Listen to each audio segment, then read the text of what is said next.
राष्ट्रपति पद के लिए राजनीतिक दलों ने नामों का तो ऐलान कर दिया, तो वहीं इसी क्रम में अब बीजेपी ने उपराष्ट्रपति पद के उम्मीदवारों को लेकर अपना रुख स्पष्ट कर दिया है। बीजेपी ने बंगाल के राज्यपाल जगदीप धनखड़ को इस पद के लिए प्रत्याशी बनाया है।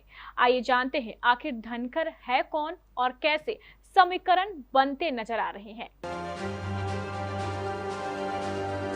चुनाव की सुगबुगाहट काफी तेज हो चली है, चाहे बात विधानसभा चुनाव की करें या फिर राष्ट्रपति चुनाव की। हालांकि राष्ट्रपति चुनाव के लिए बीजेपी ने तो पहले ही पत्ता खोल दिया है और अब उपराष्ट्रपति पद के नाम को लेकर भी पार्टी ने खुलासा किया है। दरअसल शनिवार को बीजेपी के संसदीय बोर्ड की महत्वपूर्ण बैठक हुई। बैठक के दौरान एनडीए की ओर से बंगाल के राज्यपाल जगदीप धनखड़ के नाम पर उपराष्ट्रपति पद के लिए सहमति बनी। बैठक के बाद पार्टी के राष्ट्रीय अध्यक्ष जेपी नड्डा ने 71 वर्षीय धनखड़ के नाम का ऐलान किया। बीजेपी संसदीय बोर्ड की इस बैठक में पीएम मोदी, केंद्रीय मंत्री अमित शाह, नितिन गडकरी, राजनाथ सिंह, भाजपा के राष्ट्रीय महासचिव बीएल संतोष और मध्य प्रदेश के सीएम शिवराज सिंह चौहान भी मौजूद रहे। गौरतलब है कि देश में उपराष्ट्रपति पद के लिए अगले महीने 6 अगस्त को चुनाव होने हैं।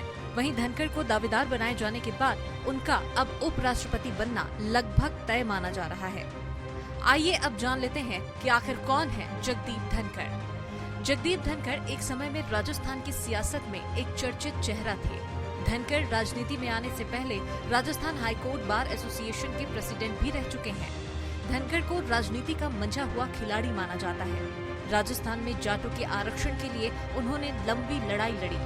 धनखड़ मूल रूप से राजस्थान के झुंझुनू से हैं। कानून, सियासत, सियासी दांवपेच और हर पार्टी के अंदर अपने संबंधों की महारत के लिए जाने जाते हैं। राजस्थान की जाट समुदाय में धनखड़ की अच्छी खासी साख है। जगदीप धनखड़ वैसे तो पहले जनता दल और कांग्रेस पार्टी में भी रह चुके हैं। बीते 2 दशक से भारतीय जनता पार्टी के साथ हैं। जगदीप धनखड़ 1990 में चंद्रशेखर सरकार में कैबिनेट मंत्री के पद पर भी रहे। पीवी नरसिम्हा राव के पीएम बनते ही धनखड़ कांग्रेस में शामिल हो गए।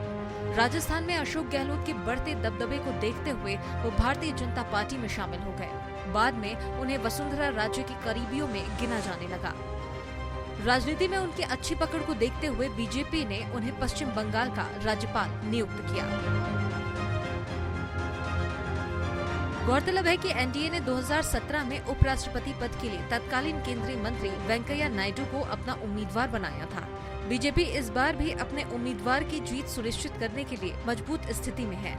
आपको बता दें कि उपराष्ट्रपति चुनाव के लिए चुनाव 6 अगस्त को होना है और नामांकन पत्र दाखिल करने की अंतिम तारीख 19 जुलाई है। कपड़ों के शौकीनों के लिए बड़ी खुशखबरी, खुल गया लाट साहब सियाराम के असली डिजाइनर कपड़ों का exclusive showroom. Designer shirt, designer pant के साथ साथ डिजाइनर शर्टिंग एवं डिजाइनर सूटिंग भी। भरी गर्मी में ठंडक पहुंचाने वाले कपड़ों की तो बात ही कुछ और है। साथ ही बेहतरीन टेलरिंग की सुविधा भी उपलब्ध। लाट साहब अब होगा आपके डिजाइनर कपड़ों का शौक पूरा। पता पानी टंकी चौक के दक्षिण कटिहार। Mobile number 7488136799। हर खरीद पर मिलेगा बेहतरीन उपहार। तो आइए लाट साहब बनिए लाट साहब।